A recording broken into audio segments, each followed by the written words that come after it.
Welcome. We are meeting mid-April 2024, just in between our most intense solar eclipse and a very, very intense approaching full moon in Scorpio taking place on April 23rd.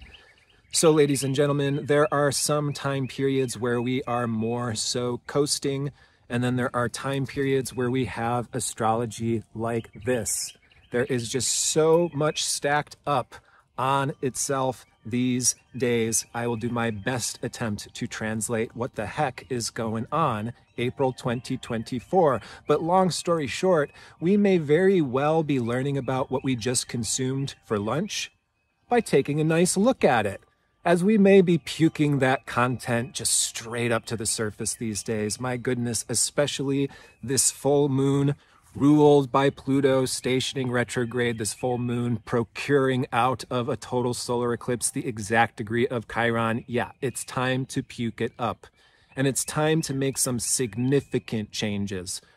Changes that my guess you are already experiencing. We're in the middle of the whirlwind, and some of the good news I'll be sharing with y'all today is this whirlwind is to be expected in these days.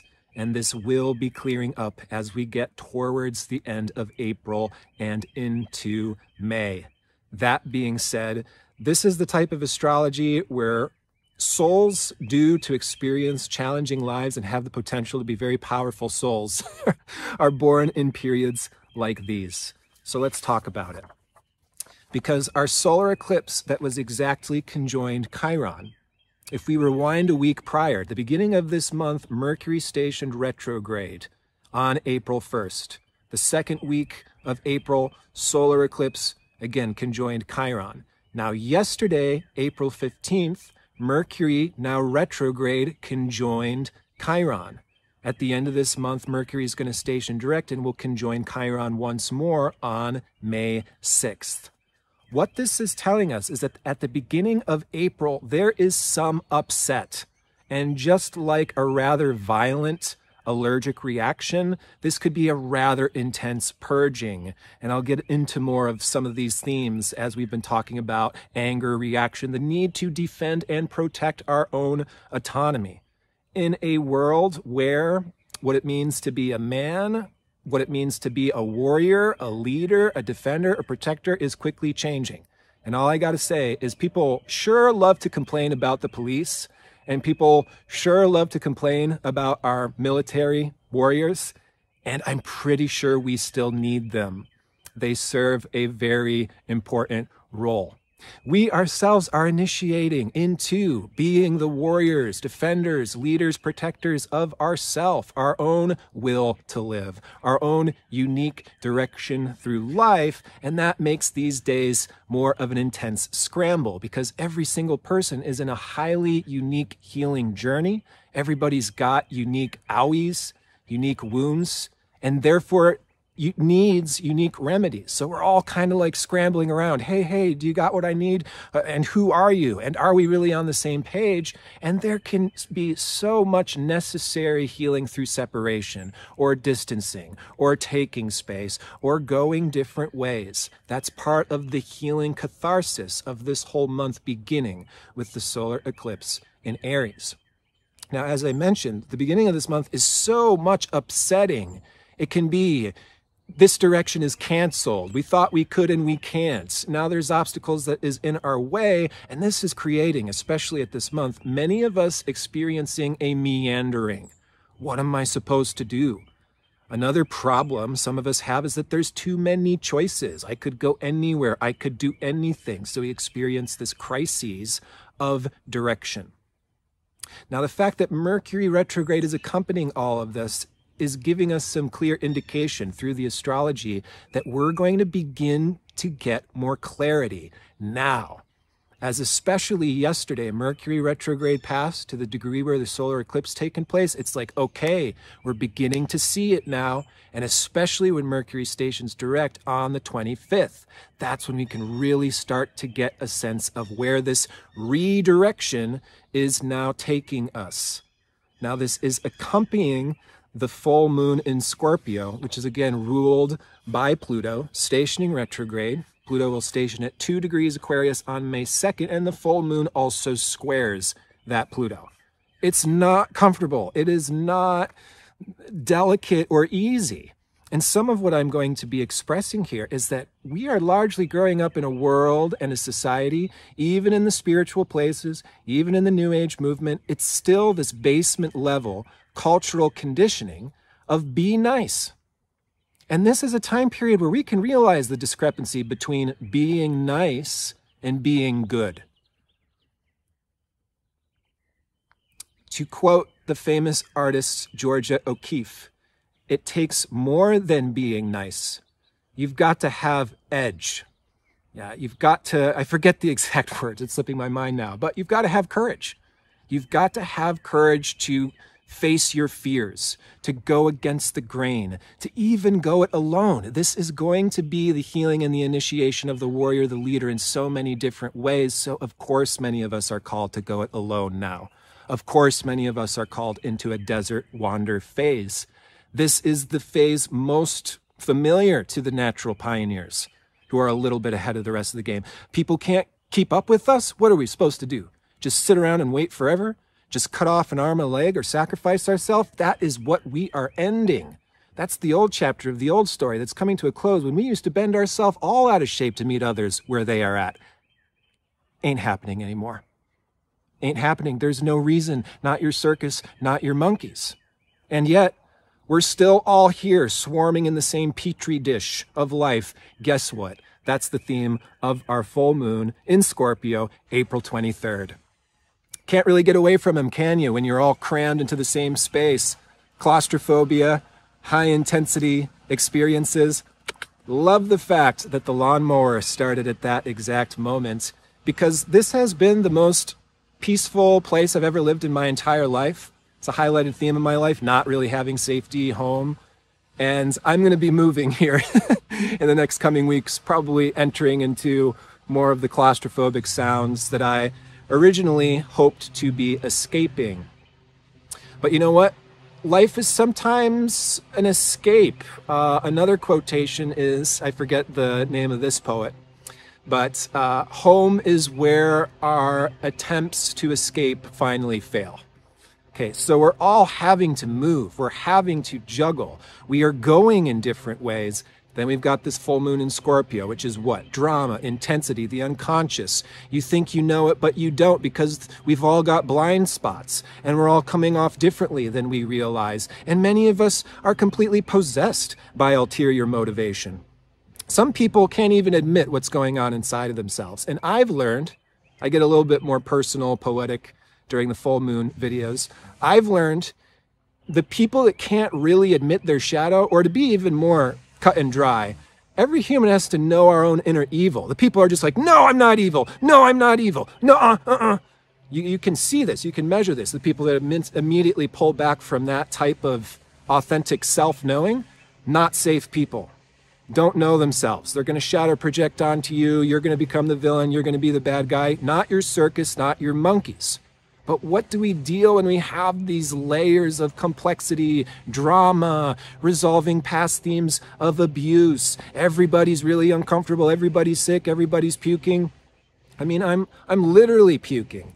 I think that I have, I forget the name of it, IBS. And so I have like a consistent stomach ache at all times. And I'm just going to go ahead and give myself a pat on the back as your local wounded healer here. And the solar eclipse exactly squared my natal Chiron. It is honestly a miracle that I'm continuing to put these videos out here. In terms of what I've survived the last few years, in terms of what I'm dealing with, it's absolutely a fucking miracle. I'm giving that recognition and those pats on the back to myself because it does not always come from the outside. This is a period of self-initiation. This is a period of recognizing your own value and your own worth. This ultimately boils down to respect. We have to respect ourselves in order to bring respectful relationships into our lives. Then we can talk about the long term. Then we can talk about collaboration, working together, etc., etc. Just to inject a spoonful more here, the Scorpio full moon will also call us into conflict. And we must understand that conflict in no way is a negative thing. This is a Pluto truth. Why do we have the relationships that we do? For evolutionary purposes. Do we cause and create friction to one another? Yes, we do. So we're learning how to engage in conflict healthily, so that way we can learn and grow by acknowledging our differences or our blind spots. So the full moon in Scorpio also speaks to facing our fears, as well as the full moon being sesqui-square to Saturn in Pisces and quintile to Neptune. It speaks to facing our doubts. How can we know what is real unless we face our doubts? Saturn in Pisces is inviting us to create real structure, to bring our dreams into reality. Doubt does not thwart our faith. It is through doubt that our faith grows. We have to be willing to face our doubts, to know what is real, and then our faith increases. Now, there was so much to discuss in the solar eclipse video, and if you missed it, check it out, because that's the groundwork of where we still are. I did not mention some of the asteroids, the fact that the solar eclipse was joined asteroid Pan. So guess who Pan is? The really scary devil figure that's actually the archetype of masculinity. Okay, so guess what? There's projection onto that devil archetype that is bullshit. It's inaccurate witch hunting. And then there's something very valid about the sexual abuse, the distortion of the masculine, anger issues, all of that. Absolutely, there's aspects of that that we are healing as well.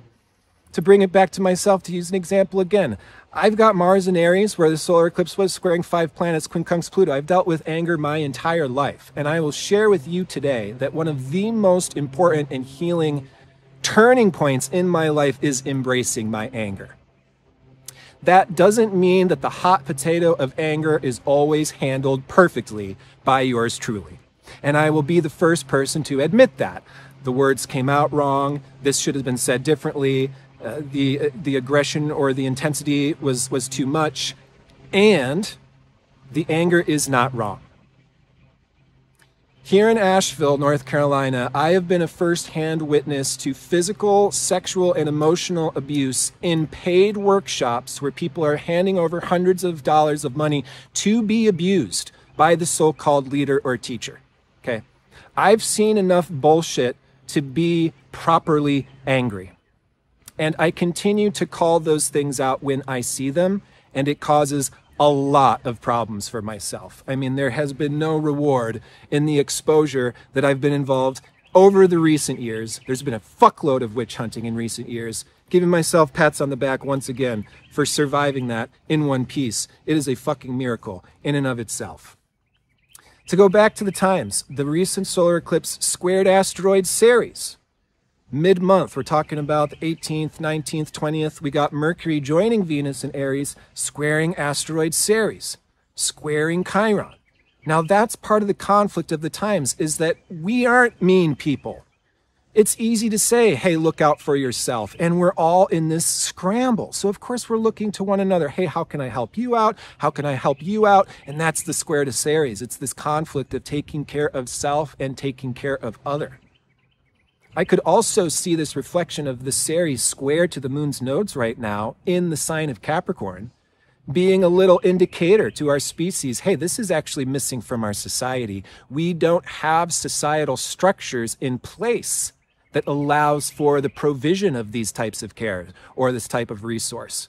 Wouldn't it be nice if we had more people aligned with what's actually in integrity, humanitarian, looking out for one another? But that's unfortunately not the case. We're missing societal cornerstones for holding together a society that cares.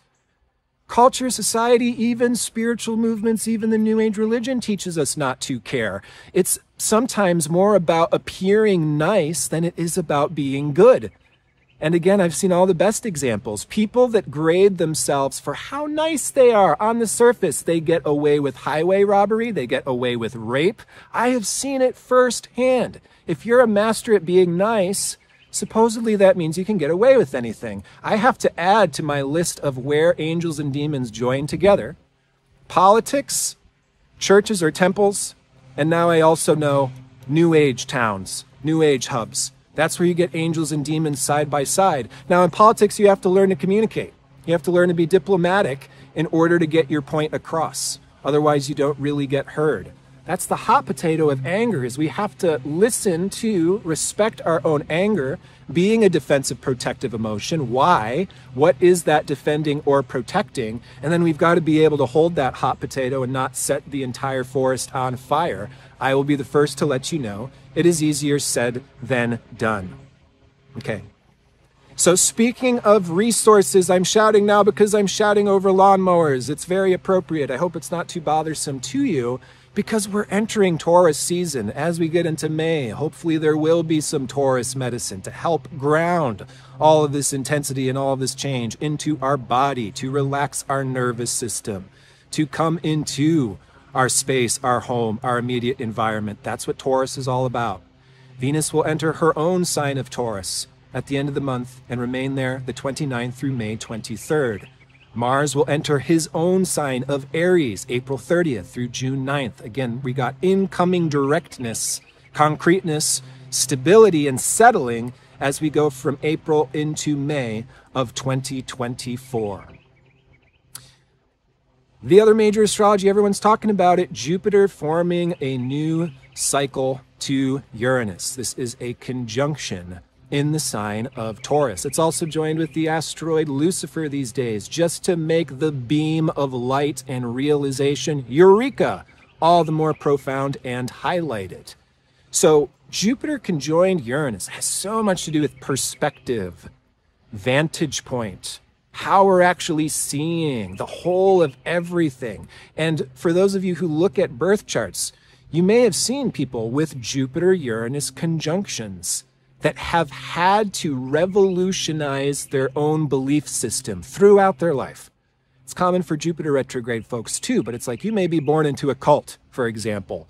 Medieval age bullshit shoved down your throat. And you know, this is what makes good boys or good girls go to heaven, and this is what makes bad boys or bad girls go to hell, you know. And then we swallow the poison pill of this ridiculousness, this naivety, this delusional garbage, and we have to find out what is the Jupiter truth. What's the bigger picture perspective? And Jupiter's high truth. Jupiter's the right brain, intuitive, bird's eye perspective. When wisdom drops from on high and we don't know where it comes from, and we know what we know without knowing how we know it, that's oftentimes Jupiter. Jupiter rules all ontology, perspective, vantage point. So religion, philosophy, why is life as it is? Jupiter's like the big umbrella of meaning that interconnects all of the various facets of our life. That's why Sag has so much to do with religion and philosophy. Now, if Sagittarius or Jupiter's like the top of the mountain bird's eye perspective, Uranus is even higher. Uranus is the high mind. Uranus is like, okay, Jupiter, you're the top of one mountain, while I'm seeing the whole Earth like a topographical map. And I can see that you're not the only mountain. There's other mountains that are out there, and now Uranus is forming a network connecting all of these mountain peaks together. You got your truth, you got your truth, you got your truth. Okay, what's the truth here on planet Earth? What's the truth for this mountain range? If you're a mountain and I'm a mountain, what's the truth of what brings us all together?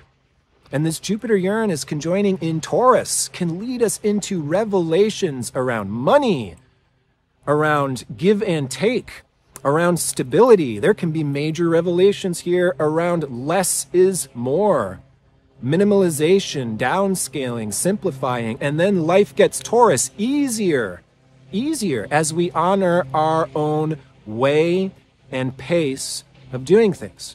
Every mountain may have their own way and pace, just like how mountains have different altitudes and different paths going up them, and some hikes are more challenging than others. Yes, that's all a part of this style, this taste, this flavor that we can be realizing and integrating and bringing into our lifestyle, home, environment, the people that we're around. This is a Viva la Revolution time in terms of realization. Jupiter-Uranus is like, wow, this can be easier than I believed. The resources are actually out there. The people on the same page as myself are actually out there. I don't have to fight to be understood. It's already there. All of the resources are already on this planet. We know how to make clothing. We know how to make good food. We know how to create a Garden of Eden here on planet Earth. That's what we're talking about with this Jupiter-Uranus conjoinment.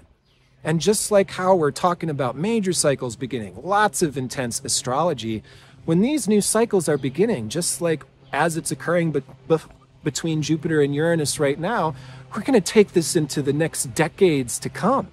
This is a vantage point that can change our entire life, that can change how we're showing up and approaching life, that changes what we appreciate, how we assign value to the different parts and pieces. And it's a time to recognize what is valuable.